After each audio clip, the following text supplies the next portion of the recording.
ቁርአን ከየት ነበር ወደ ረሱል ሰለላሁ ዐለይሂ ወሰለም ሲወርድባቸው የነበረው? እውን በሳቸው ዘመን ቁርአን ተጽፎ ነበርን? ሰሓባዎች እንዴት ቁርአንን ጠብቀው ለቀጣይ ትውልድ ማሸጋገር ተቻላቸው? ቁርአን መጀመሪያ ላይ እንዴት ተጻፈ? እውን ቁርአን በድንጋዮች በቆዳዎችና በአጥንቶች ላይ ነው ተጽፎ የቆየልን? ቁርአን እንዲጻፍ ሐሳብ ሲቀርብ አቡበክር ረዲየላሁ ዐንሁ ለምን ከለከሉ? ጸሐፊው ሰሃባስ ለምን አሻፈረኝ አልጽፍም አለ?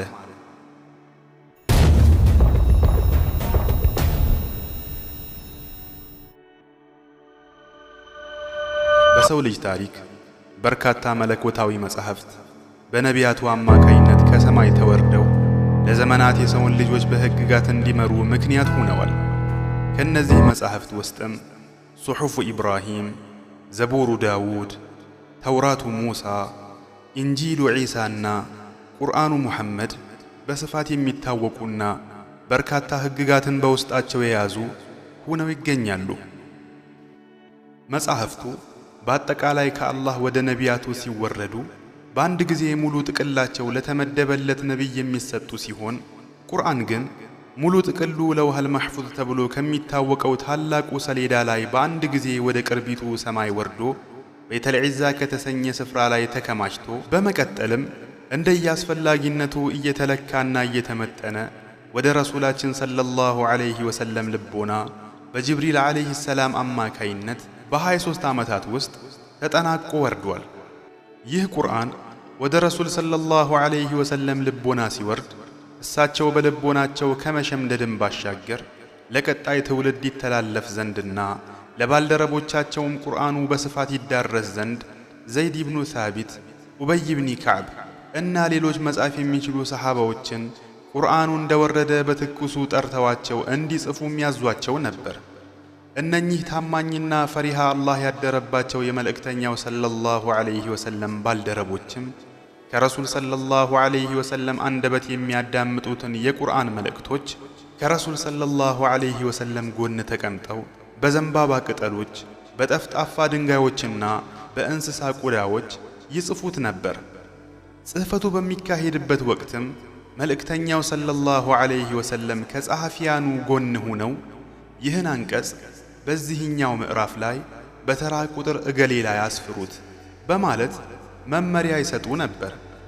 ይህ ቁርአን በወቅቱ ምቹ በሆነ የጽሕፈት ሰሌዳ ላይ ተሰድሮ እንደሚገኝ ሁላ በወቅቱ በነበሩ የመልእክተኛው ሰለላሁ ዐለይሂ ወሰለም ባልደረቦችም ልቦና ውስጥ ተሸምድዶ መቆየት ችሎም ነበር። ነገር ግን ይህ በ23 ዓመታት ሂደት ውስጥ እንደየአስፈላጊነቱ እየተቆራረጠ የወረደው ቁርአን ወደ መጠናቀቂያ ምዕራፉ ሲደርስና መልእክተኛውም ሰለላሁ ዐለይሂ ወሰለም ህልፈተ ሕይወታቸው ሲቃረብ ለቀጣዩ ትውልድ ቁርአን ቅደም ተከተሉን ጠብቆ ይተላለፍ ዘንድም ጅብሪል ዐለይሂ ሰላም ዳግም ቁርአንን ከረሱል ሰለላሁ ዐለይሂ ወሰለም ጋር መከለስ ጀመረ። ክለሳው በሚገባ ሁኔታ ከተጠናቀቀ በኋላ ረሱል ሰለላሁ ዐለይሂ ወሰለም ብዙ የመቆየት ዕድል ሳይኖራቸው ይህችን ዓለም ተሰናበቷት። ይሁን እንጂ ቁርአን በሰሓባዎች ልቦናና በተበታተኑ ቁርጥራጭ ሰሌዳዎች አማካይነት በየስፍራው ይቀራም ነበር። የእሳቸውን ህልፈት ተከትሎም ባልደረቦቻቸው አንድ የማማ የተሰኘን የጦር ዘመቻ እያካሄዱ በነበረበት ወቅት ነበር በኢስላም ታሪክ አስደንጋጭ ክስተት ተከስቶ ሰሓባዎች በድንጋጤ ተንበረከኩት። ጉዳዩ እንዲህ ነበር። ከረሱል ሰለላሁ ዐለይሂ ወሰለም ህልፈት በኋላ አንድ ግለሰብ ነብይ ነኝ ብሎ ሰፊ የጎሳውን አባላት አስከትሎ ተነሳ። ሰሓባዎችም እጅግ ፈታኝ የሆነ ጦርነት አካሄዱ። ሰሓባዎች ጦርነቱን በድል ቢያጠናቅቁትም በቁጥር ከ70 በላይ የሆኑና ቁርአንን በልቦናዎቻቸው የሸመደዱ ሰሓባዎች በዘመቻው ተሰዉ። ይህ ቁጥር በወቅቱ ኢስላም ባልተስፋፋበትና ቁርአንን የሸመደዱ ሰዎች ብዛት እጅግ ውስን በሆነበት ተጨባጭ አስደንጋጭ በመሆኑ ሰሓባዎች ጉልበታቸው ተብረከረከ። ዑመር ረዲየላሁ ዐንሁ ወደ ወቅቱ ኸሊፋ አቡበክር ዘንድ በመሄድ አሉ የተባሉ ውስን የቁርአን ሐፊዞች በአንድ ዘመቻ በዚህ ሁኔታ ከተጨፈጨፉብን በቀጣይ ዘመቻዎች አንድም ሐፊዝ ሊተርፍልን ስለማይችል ይህን ቁርአን ከሰዎች ልቦና በተጨማሪ በአንድ መጽሐፍ ውስጥም ልንሰበስበው ይገባል ብሎ ምክረ ሐሳብ አቀረበ። አቡበክር ረዲየላሁ ዐንሁም ያኔ በሰመመን የነቢዩን ሰለላሁ ዐለይሂ ወሰለም ውብ ዘመን አስታውሶ ከጉንጮቹ እንባ ወረደ።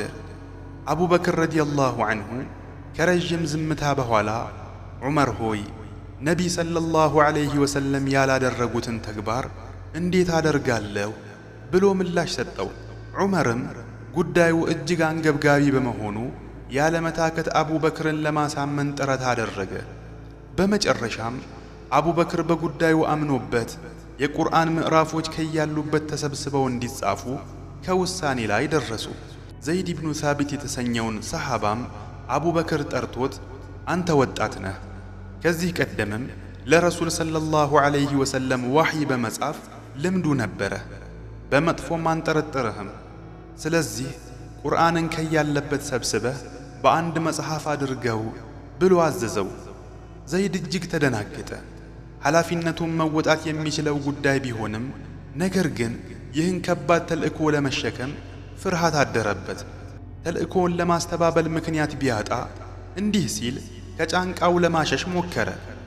እንዴት ነቢይ ሰለላሁ ዐለይሂ ወሰለም ያልፈጸሙትን ትፈጽማላችሁ?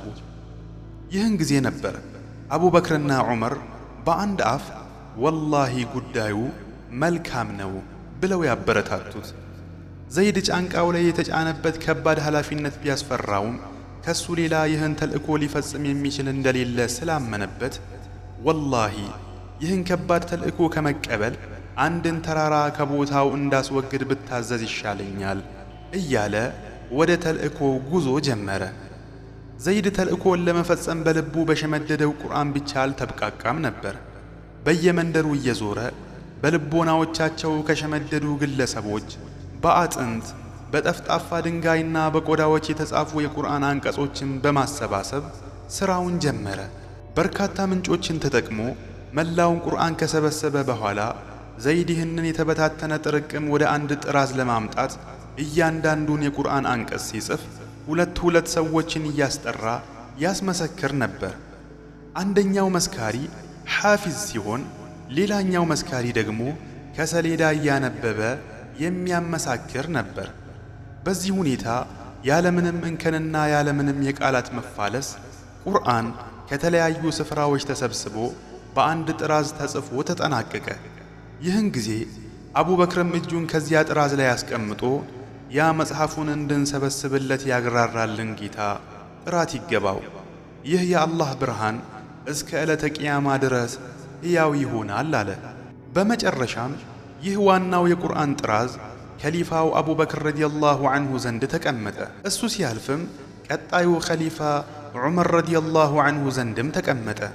እሱ ሲያልፍም ጥራዙን የዑመር ልጅና የረሱል ሰለላሁ ዐለይሂ ወሰለም ባለቤት የሆነችው ሐፍሳ ረዲየላሁ ዐንሃ ተረክባ አስቀመጠችው። ዓመታት ነጎዱ። አቡበክርና ዑመርም አልፈው ዘመኑ የዑስማን ከሊፋነት ላይ ደረሰ። ነገር ግን በቁርአን ህልውና ላይ የሚከሰቱ መሰናክሎች ዳግም ብቅ ማለት ጀመሩ። የሙስሊሞችን መስፋፋት ተከትሎ በርካታ ግዛቶች ወደ እስላማዊ ግዛት ውስጥ ሲካለሉ የህዝበ ሙስሊሙ ቁጥርና የቋንቋ ዘዬ እጅጉን እየተበራከተ መጣ። ይህን ተከትሎም ቁርአንን በተለያዩ የአነባበብ ስልት የሚያነቡ ሰዎች ተበራክተው አለመግባባቶች እየተንሰራፉ መጡ። ይህን የቁርአን ጉዳይ ለአንዴና ለመጨረሻ ጊዜ እልባት ለመስጠት ዑስማን ዋናውን ጥራዝ ፍለጋ ወደ ዑመር ልጅ ሐፍሳ እንዲህ ሲል መልእክተኛ ላከ። አንቺ ዘንድ የሚገኘውን የቁርአን ጥራዝ ላኪልንና አንድ ኮፒ ጽፈንበት መልሰን እንልክልሻለን። ሐፍሳም ሳታንገራግር ጥራዙን ለጊዜው ኸሊፋ ላከችለት። ዑስማን ረዲየላሁ ዐንሁ ይህን ጥራዝ ከሐፍሳ ከተቀበላት በኋላ የቁርአን ልሂቃን የተሰኙትን ዘይድ ኢብኑ ሳቢት፣ ዓብዱላህ ኢብኑ ዙበይር፣ ሰዒድ ኢብኑ ልዓስ እና ዓብዱራሕማን ኢብኑ ልሓሪስ ቋሚ ኮሚቴ አድርጓቸው ይህን ጥራዝ ኮፒ እንዲያደርጉ አዘዛቸው። እነሱም በከፍተኛ ጥንቃቄ ከፊታቸው የተቀመጠውን ጥራዝ ከልቦናቸው ሽምደዳ ጋር እያስተያዩ ያለምንም እንከን ከ4 እስከ 6 ኮፒዎችን ጽፈው አጠናቀቁ። በመቀጠልም በተለያዩ ሰሌዳዎች በየቦታው ተበታትነው ያሉ ማናቸውም የቁርአን አንቀጾች ተሰብስበው እንዲቃጠሉና በመትካቸውም ከነዚህ ቅጂዎች ሰዎች እንዲጠቀሙ ቅጂዎቹ ወደ በስራ፣ ሻም፣ መካና ሌሎች ግዛቶች ተላኩ። ለመዲና ሰዎችም አንድ ቅጂ በዑስማን እጅ ተቀመጠላቸው። በመቀጠልም ለሐፍሳ ጥራዙ ተመለሰላት። በዚህ አማካይነትም ቁርአን ከተለያዩ ስፍራዎች ተሰብስቦ በአንድ ጥራዝ ውስጥ በትክክለኛው ቅደም ተከተል ሊሰፍር ቻለ። ዘመናት ነጎዱ። በዘመናት መንጎድ ውስጥም በርካታ ክስተታት ተስተናገዱ። እስላማዊ ሥርወ መንግስታት ተመሰረቱ። የኢስላሙ ዓለም ትልቅ ልዕልና ላይ ደረሰ። ጊዜው ሲደርስም ያ ታላቁ ሥርወ መንግስት በየቀጠናው ተፈረካክሶ ወደቀ። ሥርወ መንግስቱ ሲበታተን በመቶ ሺዎች የሚቆጠሩ ኢስላማዊ ቤተ መጻሕፍት ከነ መጽሐፎቻቸው ነደው ደብዛቸው ጠፋ። ይሁን እንጂ በዚህ ሁሉ የዘመን ትርምስ ውስጥ ቁርአን ቅንጣት ሳይጎድልም ቅንጣት ሳይጨመርበትም ከዘመናችን ድረስ በሙእሚኖች ልቦና ተሸምድዶ ቆይቷል። በዚህም ምክንያት ያለ አንዳች ልዩነት በዓለማችን በቢሊዮን የሚቆጠሩ ሰዎች ከኤዥያ እስከ አውሮፓ፣ ከአፍሪካ እስከ አሜሪካ ይህን ቁርአን ዕለት ተዕለት ያነቡታል። ይህ ቁርአን ባለመበረዝና ባለመቀነስ ተከብሮና ተችሮ እስከ ዕለተ ቅያማ መዳረሻ ድረስ በዚህች ምድር ሲነበብ ይከርማል። ለዚህም በመለኮታዊ ጥበቃ እንዲህ ሲባል ቃል ተገብቶለታል። እኛ ቁርአንን እኛው አወረድነው፣ እኛም ለእርሱ ጠባቂዎቹ ነን። ሰደቀላሁል ዐዚም።